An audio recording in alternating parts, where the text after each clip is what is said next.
retrouve pour un nouvel épisode podcast avec Cécile Chabot. Bonjour Cécile. Bonjour. Cécile, on va vous définir, vous êtes à la fois prof et écrivain. C'est ça. Mais vous êtes prof d'abord. Professeur, oui. Voilà, oui. professeur des collèges. De français.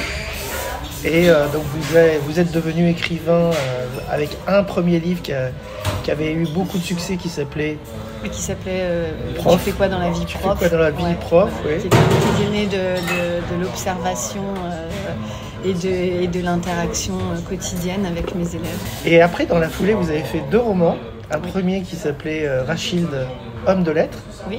Titre ambitieux donc pour un personnage qui a existé réellement. Oui, une romancière oubliée de la belle époque qui était très connue pourtant en son temps, une scandaleuse, totalement tombée dans l'oubli, qui avait été aussi patronne du Mercure de France, et voilà, que j'exhume de l'oubli dans une démarche un peu féministe. Et le 3e livre, qui est donc un roman aussi qui est sorti il y a quelques mois et qui est absolument exceptionnel, qui s'appelle Indigne. Qui est l'histoire d'un secret de famille, un cousin de ma grand-mère qui a été à la fois collaborationniste au début de la guerre et qui, pour des raisons développées dans le roman, se retrouve à la fois déporté à Auschwitz et à Buchenwald.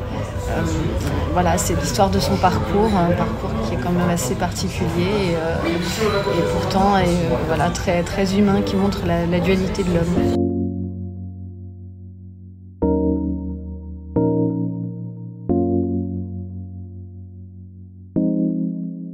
Alors aujourd'hui on va pas parler de ces livres parce que j'invite nos auditeurs à aller les lire. De toute façon ils sont tous les 3 assez exceptionnels. On va parler de bonheur. Alors si je vous demande comme ça, à brûle pour point, c'est quoi pour vous le bonheur? Comment vous le définiriez? Alors le bonheur, c'est arriver à faire naître des sourires. Tout de suite, spontanément, effectivement, je pense à mes élèves parce que toutes les fois où j'ai pu me trouver dans des situations douloureuses dans ma vie personnelle, le fait de remonter en selle, d'aller au collège, de me retrouver devant mes élèves et de faire naître des sourires, ça me reboostait moi-même. Ça avait un impact sur moi. Et quand j'arrive à faire ça, je me sens utile, je me sens à ma place. Et puis surtout quand aussi je suis confrontée à leur chagrin, parce qu'il y a les élèves, c'est aussi un paquet de situations, beaucoup de situations difficiles et compliquées. Quand je vois que j'arrive à leur apporter quelque chose, quand je vois qu'un sourire naît, alors je me sens bien. Ça a vraiment ce pouvoir magique. Donc de votre bonheur professionnel dépend votre bonheur personnel? Alors oui et non quand même, parce que c'est vrai que j'ai comme réussi à construire quelque chose chez moi. C'est pas, j'ai quand même voilà, le bonheur de ma famille, le bonheur particulièrement de ma fille. Mais tout ça, c'est quelque chose qui est très, je dirais peut-être très convenu. Donc voilà, ce qui est important pour moi, c'est apporter à ces enfants qui parfois n'ont pas ce qu'ils méritent.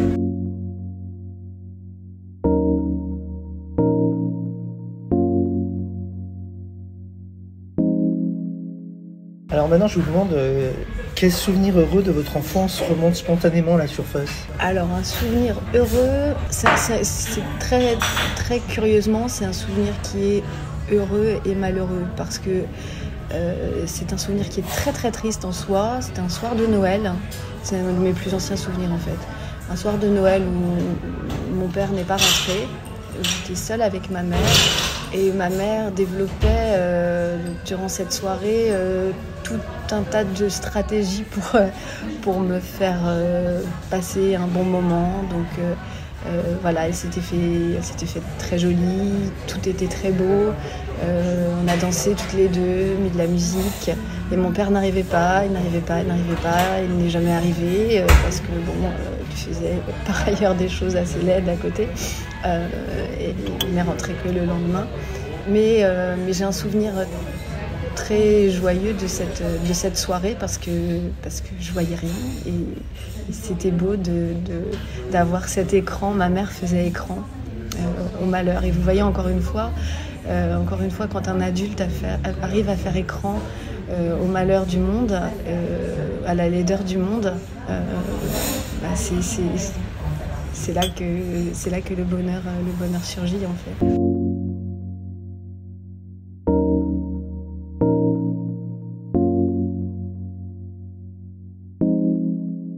Alors, vous êtes écrivain, on l'a dit, en plus d'être professeur, mais c'est quoi le livre, le film ou la pièce de théâtre, ou bien l'auteur, qui vous a marqué de façon indélébile, et pourquoi ?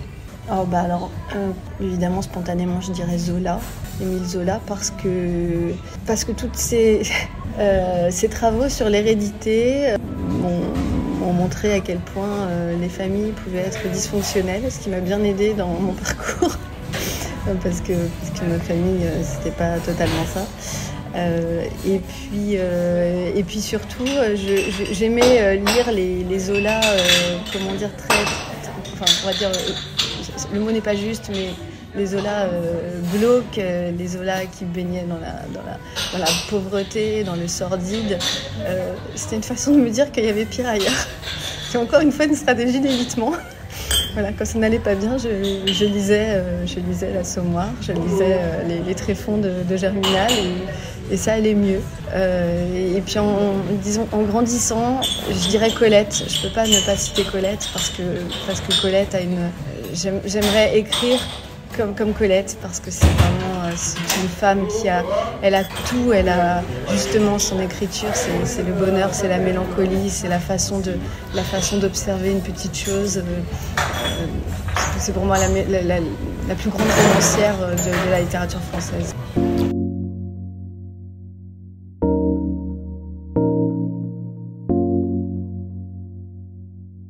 De quoi ne voudriez-vous jamais vous priver ? D'écrire maintenant que j'ai Vous vous sentez écrivain ? J'ai toujours gribouillé des petites phrases de ci, de là, mais ça y est, là, tous les jours, je ressens le besoin d'écrire. Et puis, mes romans sont nés aussi de plaies. Voilà. Quand j'ai commencé à écrire Rachid, c'est parce que j'étais dans un moment extrêmement compliqué de ma vie et j'avais deux solutions, soit me regarder le nombril et pleurer sur mon sort, soit me dire écoute, tu te prends en main, mais l'action pour moi c'est écrire. Voilà, je me suis lancée dans l'écriture comme ça et ça m'a fait un bien fou et je fais ça tous les jours et je ne pourrais pas m'en passer. Donc c'est une sorte on dirait d'exutoire ? Oui, je fais pas de sport, je déteste ça. Donc oui, C'est votre sport à vous ? C'est mon sport à moi. Mais de toute façon, voilà, ça naît de l'observation des choses, l'observation du monde, l'observation de mes élèves, l'observation de tout ce qui se passe. Une phrase dans l'actualité, ça vient à moi parce que parfois je réfléchis et je voudrais écrire quelque chose et ça vient pas. Et le regard d'un élève, une petite chose, quelque chose qui se passe dans la rue, et d'un coup, il faut que vite, je prends mon téléphone et je me mets à écrire. Il faut que ça sorte. Vous avez développé une espèce d'hypersensibilité en fait. Mais est-ce que la question qui vient, c'est est-ce qu'elle est assez tarte à la crème, mais est-ce qu'il faut être malheureux pour écrire en fait ? Alors, les chants désespérés sont les chants les plus beaux. Comme disait le poète. Oui, ça c'est mon opinion. Bien sûr que oui. Pour moi, on trempe sa plume dans une plaie. Oui.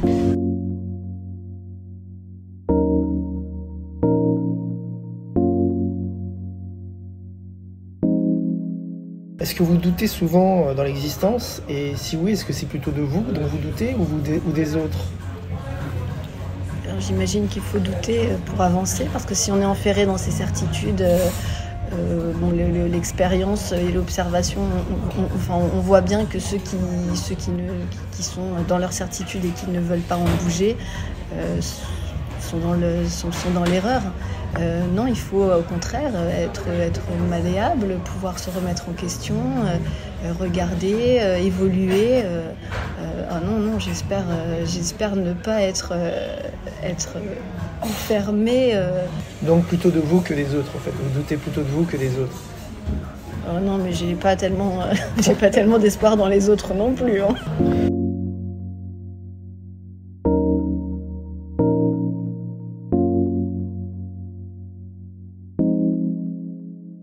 Pour quel défaut de vos contemporains vous avez le plus d'indulgence ?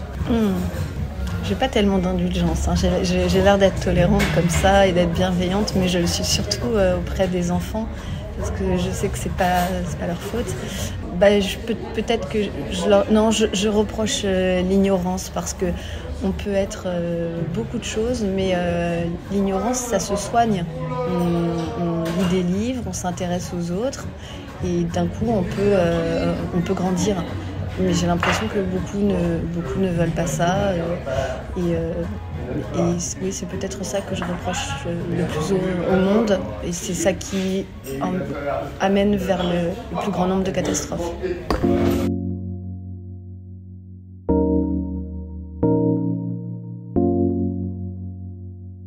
Le monde peut se séparer entre deux populations, on va dire. C'est un peu caricatural, mais entre les optimistes et les pessimistes, qu'est-ce qui vous rendrait optimiste pour l'avenir ? Que la lumière l'emporte sur les ténèbres. Est-ce que vous avez l'impression qu'en ce moment les ténèbres l'emportent sur les... Oui, non, évidemment.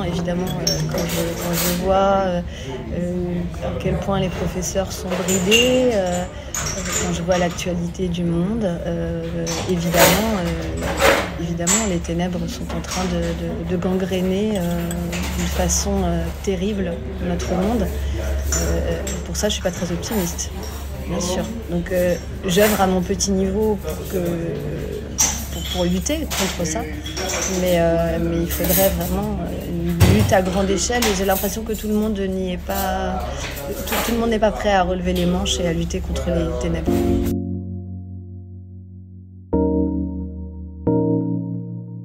Alors le thème général du podcast est le bonheur c'est les autres, donc c'est une réponse à l'enfer c'est les autres de Sartre, qui est donc le pape de l'existentialisme.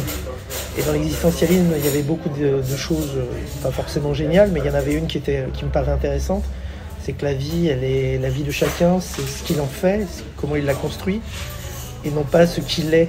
C'est-à-dire, aujourd'hui, on est dans une époque où tout est essentialisé, les gens sont essentialisés, renvoyés perpétuellement à leurs origines ou à leur milieu. Vous, qu'est-ce que vous pensez de ça ? Est-ce que vous pensez que la vie c'est vraiment... et le bonheur se construisent, ou on est ce qu'on est et on peut pas changer fondamentalement les choses. Alors là, la réponse, vous qui me connaissez, vous le savez, évidemment qu'on peut changer, on doit s'ouvrir, on doit rester l'esprit ouvert. C'est ça, je pense que c'est ça le secret. Et surtout, ne pas considérer, ça je le dis en permanence à mes élèves, et la société n'a pas tendance à aller dans ce sens-là, mais la vie est dure, il ne faut pas faire de soi une victime, il ne faut pas dire c'est la faute de la vie, c'est la faute des autres. Non, il faut se montrer. C'est difficile, hein, évidemment, c'est vraiment la chose la plus difficile, mais il faut passer son temps à construire. Détruire, c'est facile, hein, on donne un coup de pied dans le château de sable et tout est cassé. Mais construire, c'est dur.